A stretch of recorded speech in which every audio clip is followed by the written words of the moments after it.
Friends, welcome to for special kitchen. கோதுமை மாவில் எப்போவுமே சப்பாத்தி, பூரி இந்த மாதிரி ஒரே மாதிரி செய்யாமல் இன்றைக்கி ரொம்பவுமே டிஃப்ரெண்ட்டான டேஸ்டான ஸ்வீட் செய்ய போகிறேங்க. அதுக்கு முன்னாடி நம்ம சேனல் இப்போ தான் ஃபஸ்ட்டு டைம் பார்க்குறவங்களா இருந்தால் ஃபார் ஸ்பெஷல் கிச்சனுக்கு சப்ஸ்கிரைப் பண்ணிவிட்டு பாருங்கள். இப்போ வாங்க எப்படி செய்கிறதுன்னு பார்க்கலாம்.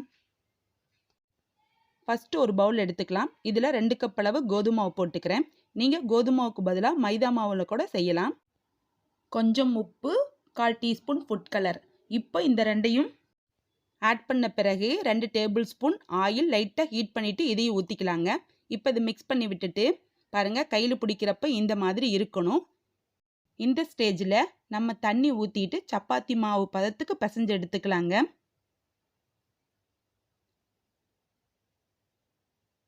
இந்த மாதிரி பிசைஞ்சு எடுத்துட்டு இதை ஒரு 15 நிமிஷம் அப்படியே இருக்கட்டும்.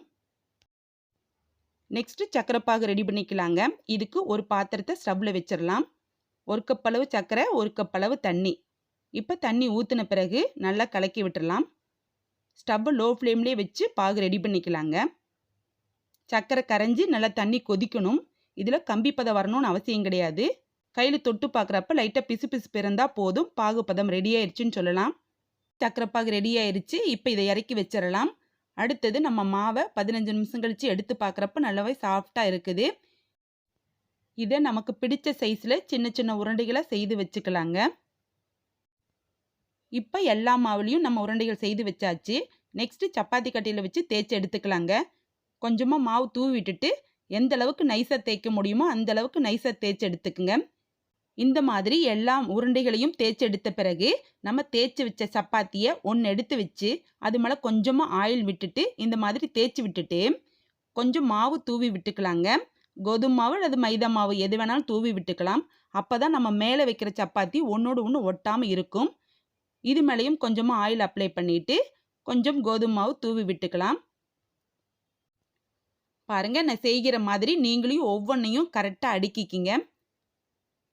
இப்போ நம்ம எல்லாத்தையும் அடுக்கி வச்சாச்சு. மேலே கொஞ்சமாக கோதுமை மாவு தூவி விட்டுட்டு இந்த மாதிரி நல்லா டைட்டாக சுருட்டி விட்டுக்கலாங்க.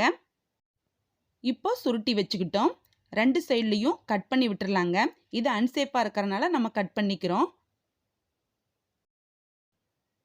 இப்போ கட் பண்ணுற சைஸு எல்லாமே ஒரே சைஸாக இருக்கிற மாதிரி கட் பண்ணி வச்சுக்குங்க. இதை நம்ம எடுத்து பார்க்குறப்ப சுருள் சுருளாக வந்திருக்கும். பாருங்கள், நான் சொன்ன மாதிரி சுருள் சுருளாக இருக்குது. இது நம்ம சுருள் பொரின்னு கூட சொல்லுவோம். இதை ரொம்ப நைஸாக தேய்ச்சி எடுத்துக்க கூடாதுங்க. கொஞ்சமாக மாவு தூவி விட்டுட்டு லைட்டாக தேய்ச்சா போதும். அப்போ தான் நமக்கு இந்த சுருள் அப்படியே இருக்கும். இந்த மாதிரி நீங்களும் தேய்ச்சி வச்சுக்குங்க. இப்போ எல்லா மாவையும் இதே மாதிரி தேய்ச்சி எடுத்த பிறகு நம்ம ஆயிலில் போட்டு பொரித்து எடுத்துக்கலாம்.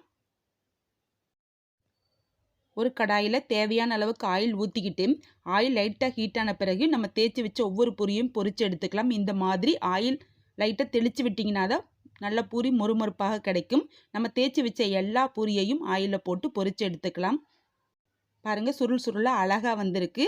நம்ம எல்லா பூரியும் பொரித்து எடுத்த பிறகு நம்ம ஏற்கனவே ரெடி பண்ணி வச்சுருக்கிற சர்க்கரை பாகில் போட்டு ஒரு 2 மினிட்ஸ் மட்டும் பாகில் விட்டு எடுத்துக்கணுங்க. ரொம்ப நேரம் பாகில் இருந்துச்சுன்னா வதவதப்பாயிடும். ஒரு 2 மினிட்ஸில் எடுத்துட்டோம்னா நல்லா மொறுமொறுப்பாகவே இருக்கும்.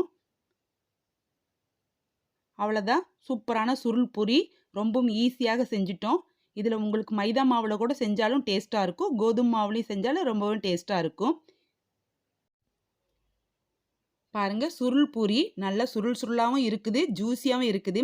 இது சாப்பிட்றதுக்கு ரொம்பவும் டேஸ்ட்டாக இருக்கும். நீங்களும் உங்கள் வீட்டில் கோதுமை வச்சு இந்த மாதிரி சுருள் பூரி செய்து பாருங்கள். உங்களுக்கு எப்படி வந்திருக்குன்னு சொல்லிட்டு கமெண்டில் சொல்லுங்கள். இந்த ஸ்வீட் உங்களுக்கு பிடிச்சிருந்த லைக் பண்ணுங்கள், ஷேர் பண்ணுங்கள், கமெண்ட் பண்ணுங்கள். அப்படியே நம்ம சேனல் ஃபார் ஸ்பெஷல் கிச்சனுக்கு சப்ஸ்கிரைப் பண்ணிவிட்டு பக்கத்துள்ள பெல் ஐக்கானை ப்ரெஸ் பண்ணி ஆல் ஆப்ஷன் கொடுத்துக்குங்க. அப்போ தான் நாங்கள் போடுற அடுத்தடுத்த வீடியோ உங்களாலையும் மிஸ் பண்ணாமல் பார்க்க முடியும். தேங்க்யூ.